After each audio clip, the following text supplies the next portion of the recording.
I buy for cash flow and appreciation, if you will, using a cake analogy. But the appreciation is just icing on the cake. Cake is great like it is, but appreciation is just that icing on top. Whereas that you buy initially for cash flow, because if it doesn't cash flow, I say let it go. That's one of those sayings that I hold dear, just because you want to buy a deal that's able to pay for itself, which I know a lot of investors, they speculate on real estate being worth 5%, 10%, 20% more next year, a couple years after. And so they'll buy a deal that doesn't necessarily cash flow up front just because they're banking on, hey, it's going to be worth X amount more in the future. But when you start looking at the cash flow is just simply what's left over after you take in all your income and you subtract out all your expenses. You put a little bit of money back for your cash, your reserves for maintenance, you pay your mortgage, and whatever is left over is your cash flow. From that perspective, you compare that to appreciation. It's just what the building does over time. The valuation of the building is continually to go up over time, and you're capturing that. But the thing with appreciation, you really can't capture appreciation until you go to a milestone where you're looking to liquidate. Whether you're refinancing, you can tap into that new evaluation, or if you're selling a property, it's an opportunity for you to tap into that new evaluation. It's a little two different sides of the pendulum, if you will, on both ends of the spectrum of appreciation and cash flow. But I think that's why diversification is key, because you can have a little bit of assets that you may want to dabble on the appreciation side that may not cash flow a lot, but then other markets are more inclined to cash flow, but they may suffer more on the appreciation side.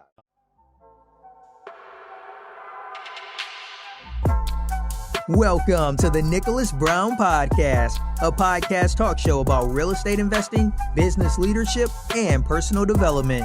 Each week, we explore current real-life case studies about how to build financial independence through investing in real estate to build your personal portfolio through passive income models, along with interviews from the top business leaders and personal development leaders. Now, here's your host, Nicholas Brown.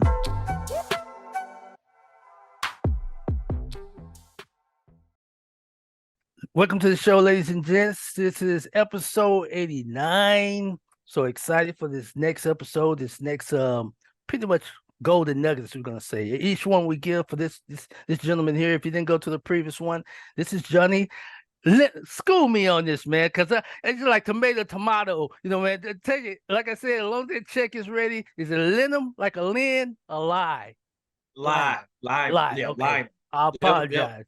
But brother Johnny Lynum, real estate investor, man. He's very experienced in there. Multifamily apartments, all that. Real estate or whatever. You make money on the buy. Put it like that. He know what he's doing. I promise you. So we're going to get deep into that. Watch that episode. And that's the purpose of this here, episode 89. And we're going to do the following, the last one.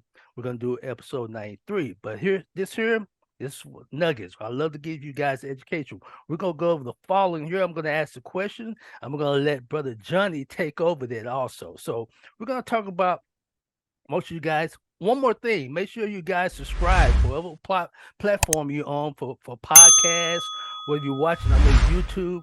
Subscribe. This is good information, especially if you're working out, coming for work, whatever. This is substance. This helps you out. I promise. Share this knowledge. And we all can eat, as I said before, be active to become passive. But we're going to go on cash flow versus appreciation. So if you guys had a 401k or you have a 401k and retirement income, he's going to give you some tips. We're going to give you some perspective of what you can do to get started or enhance what you got going. So, Brother Johnny, we're going to talk about, first of all, how you doing, brother?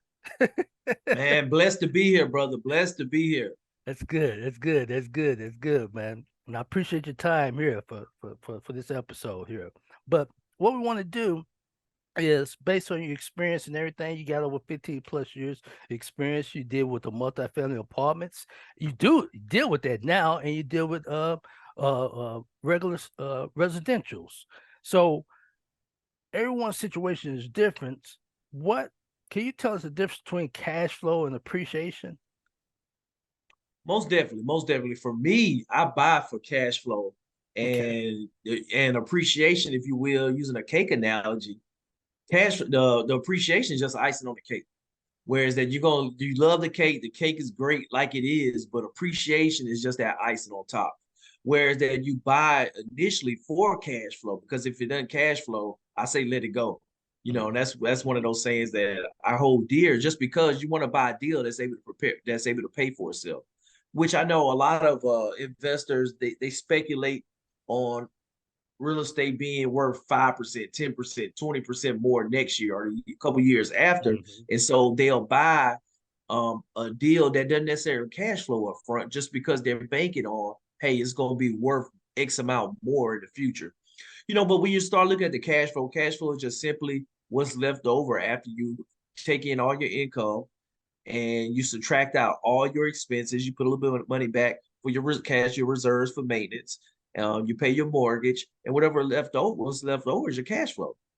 And so from that perspective, you compare that to appreciation. It's just what the building does over time. The valuation of the building is continuing to go up over time, and you're capturing that. But the thing with appreciation, you really can't capture appreciation until you go to a milestone where you're looking to liquidate. Whether you're refinancing, you can tap into that new evaluation, or if you're selling a property, is an opportunity for you to tap into that new evaluation. So it's a little two different sides of the pendulum, if you will, at both ends of the spectrum of appreciation and cash flow.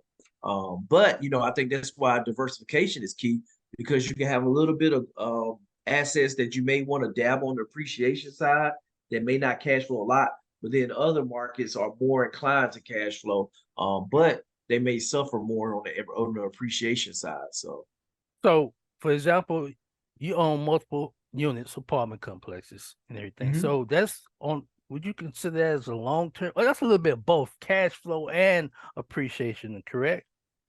Yes, 100%. Yeah. So if you did a residential, you're looking for more. I would think personally, if I was doing residential, I had a property, I want to make money on the buy. I don't want to pay a mortgage note or rent. I don't want to be a negative just because it has a potential appreciation.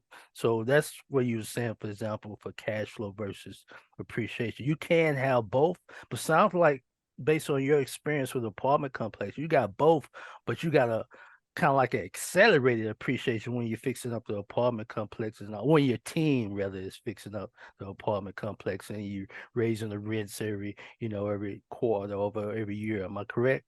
Hey listeners, interested in retirement planning? Whether you've got a 401k, no savings at all, or you're somewhere in between, we've got you covered. Subscribe to our retirement planning newsletter for expert tips and insights. Secure your future today. Click the link in the show notes. Yes, 100%. You're forcing appreciation because the value is going to go up, and that's one of the things when you start talking about multifamily. The valuation of the property is driven by the net operating income. How much income is this property producing? So, if you're able to improve the rents, which is ultimately going to improve your cash flow, then with appreciation, that you're going to push up that value as long as your capitalization rates in that market are stabilized. And that's one thing that we're seeing right now for the last 6 to 9 months, cap rates have been steadily climbing and increasing in value. And so as the cap rates increase, explain that to the new listeners. What's a cap rate? So it's an inverse relationship. So we talk about the capitalization rate, which is essentially if you were paying cash for a multifamily, what would this property be evaluated? It's a metric that can be used across the market for investors to look at and compare apples to apples. So if I have a 20-unit apartment building, I want to say, hey, what are other investors paying for this same amount of cash flow being generated from this income or generated from this asset? I want to be able to see and understand, hey, am I overpaying? Am I underpaying? What's going on in this market? And so as the cap rate increases, as we've been seeing here for the last 9 months or so, and CoStar is projecting that cap rates are going to continue to increase all the way into 2026, where they'll start subsiding and coming back towards where we are right now in the market over the next 27 to 28 time frame. So one of the things that you're seeing is now the values of multifamily are going down because it's an inverse relationship. As that cap rate increases, the valuations come down, they reduce. And so if you were going in and for a long-term play and looking for appreciation, now would be really good for you because the market is kind of shifting with the economy, and so now you're seeing a valuation of apartments going down, and that trend is down. But when you buy for the long game, that's okay. And when you buy up front for cash flow and you buy to make your money at the beginning of the deal, and you're locked in, you're good to go. And so, just taking that to heart, that allows you to kind of hedge your risk where you don't end up in a situation where you're in a high risk profile because you were banking on appreciation. You didn't buy for cash flow. Now things are changing in the economy. Cap rates are going up, so now you're really not in a position where you can bank on any new appreciation coming in if you go to refinance. This is Larry Pellington, CPA for PC Financial Services. Thank you, Nick Brown, for inviting me to the Nicholas Brown podcast. Check it out. Check out our episode, and looking forward to hearing back from you.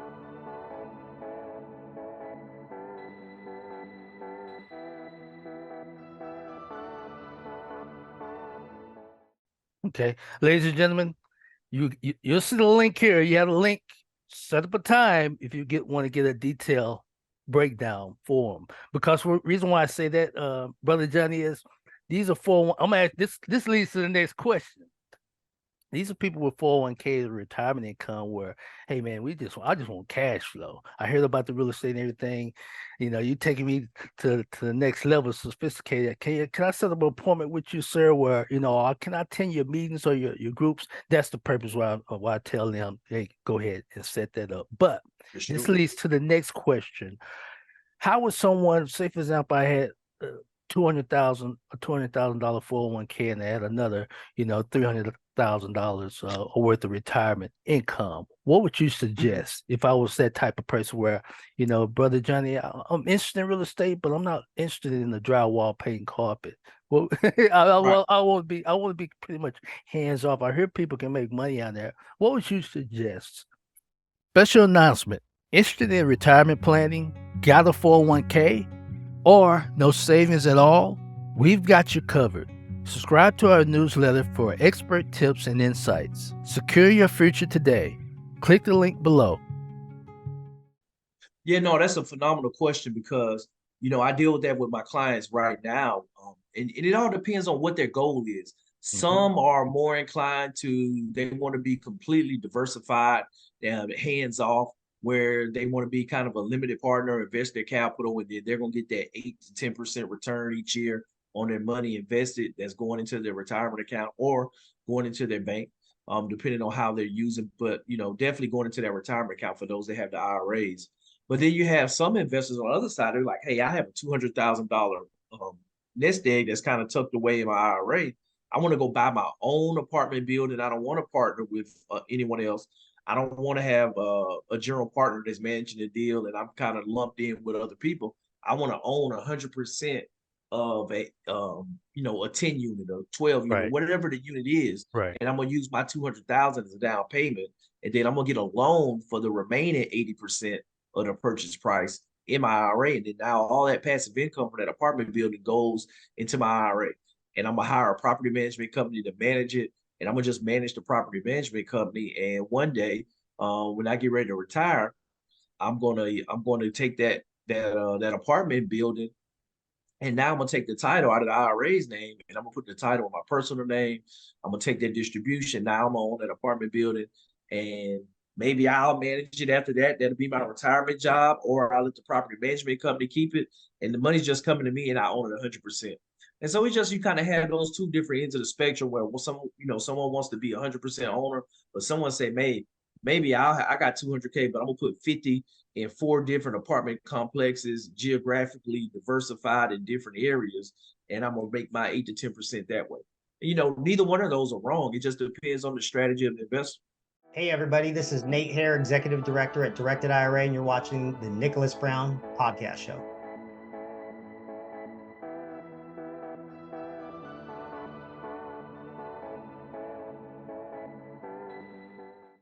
Ladies and gentlemen, he take you all the way into it. I always say it, if you listen to my podcast, ladies and gentlemen, where I was talking about personal development, whatever, building a bridge, One eye is king to the blind. Do never lead no one wrong, because if you lead someone wrong, if you know that cliche, one eye is king to the blind. I may have told you, hey, Mr. Johnny, hey, go take another step backwards, man. There's a whole crowd of people that got, a pocket full of gold. So never burn bridges. This man here would just guide you straight to the source, straight to the source. And you could believe him. You could trust him. So one eye's king of the blind. He was leading you so many pathways that I was like, dang, I appreciate that, man. That was strong. That's strong. So that's the purpose, ladies and gentlemen, the people that's listening in and watching this. That's the purpose of this type of episode and this type of series. He's going to teach you, going to walk you, because, you got to be around people that you trust, like, and know, and get educated. Have an educated, risk. You got to take some type of risk also, but have an educated risk. And he was giving you exit strategies. At the end of it, he was telling you what you could do. That's an example, though, but you got to repeat that. You got to network with like-minded such as him. So I appreciate you going further on to that, man. You just took it to another level. So give me an example, and we're about to wrap up, ladies and gentlemen, here to the next episode. Give me an example for someone that wants to start small, maybe in real estate. Can you give me an example? Well, real estate or residential, right? Because you just did the big one, man. Like, that person made probably about 3 or 5 times his money that you broke it down to it, man. Easy. Yep, exactly. Special announcement. Interested in retirement planning? Got a 401k? Or no savings at all? We've got you covered.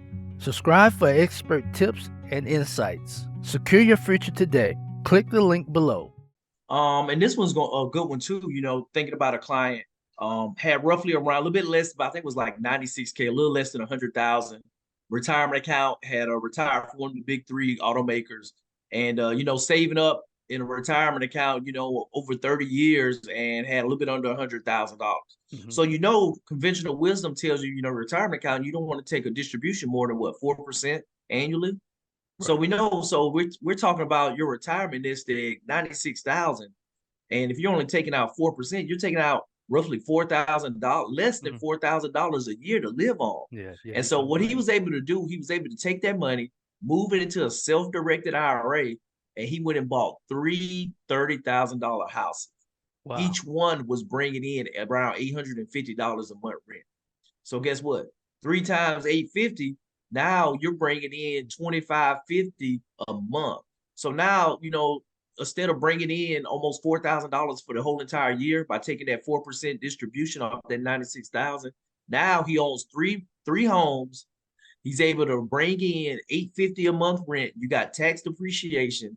And now you're bringing almost the same amount in per month that he would be able to take as a distribution the entire whole year. And that's the power of leverage and real estate, being able to buy assets with your self-directed IRA, where now you're able to bring in that passive income. And that alone is just changing how he would be able to live in retirement. Just a simple strategy like that, with being able to take that money and leverage it to buy real estate to bring in that cash flow. Special announcement. Interested in retirement planning? Got a 401k? Or no savings at all? We've got you covered. Subscribe for expert tips and insights. Secure your future today. Click the link in the show notes. That's awesome. That's awesome. There you go. There you go, ladies and gentlemen. As you watch his videos, let's make some equity, as you say here. Is that your saying? Let's make some equity. Let's make some equity. That's right. That's right. I'm ready to go, brother. Ready to go. So before we wrap this up, how can they get in contact? So wrapping this up on here, everyone's situation is different, ladies and gentlemen, as he said before. So that's the purpose of getting. You're gonna see in here. He's going to be a part of the community. He has his own community also, because abundance is there. So we both share each other, community. I promise you that we can multiply together. But my point is, we're going to have a link to Brother Johnny and his community, whatever. But I'm having a link where you can set a time, and everything is structured. It'll be either him or someone that's on his team that's like-minded, that's going to get you structured the right way. But remember this is just a first step. You got to look ahead. You gotta look ahead. You can get rich quick, but if you want to get wealthy, you gotta go with people like this person here, where you're getting wide, where now you're getting passive income. You can get rich and active, I promise you, especially with this man here and me and the people in our group when you build your team. But that's where you want to structure it. Am I correct? 100%, 100%. I think that's the biggest thing that people need to realize. If you want to go fast, go by yourself. But if you want to go far, you need to go with a team. That's right. That's right. That's right. All right. All right, ladies and gentlemen, that is the end of this episode. Stay tuned for the next episode, episode 93. I'm going to give you a little teaser. What we're going to do a risk management, because we're coming by the time you're watching this, is coming time at the end of the year where people are off, where he's going to stress why you shouldn't be as off. You should be looking. So that's just a teaser. And he's going to tell you why you should be more active at the end of the year. So as we end this, any last words before we end this, brother Johnny?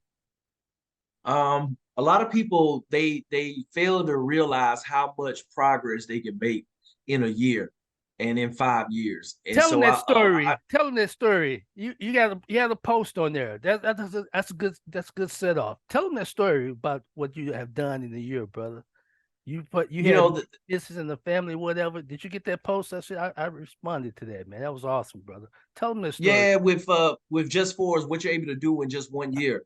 And from us, with making a pivot to start a community to now, impacting others' lives, with being able to help people build wealth, to understanding how they can change their life and change their narrative through real estate and build a legacy.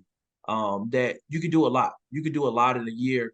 And who would have, known that, from a year later, you start a community, you're at vendor booths, you're out here impacting this many people just from, a thought in your head, and just taking it and being consistent, showing up and doing it. So that's the little things that can change your life.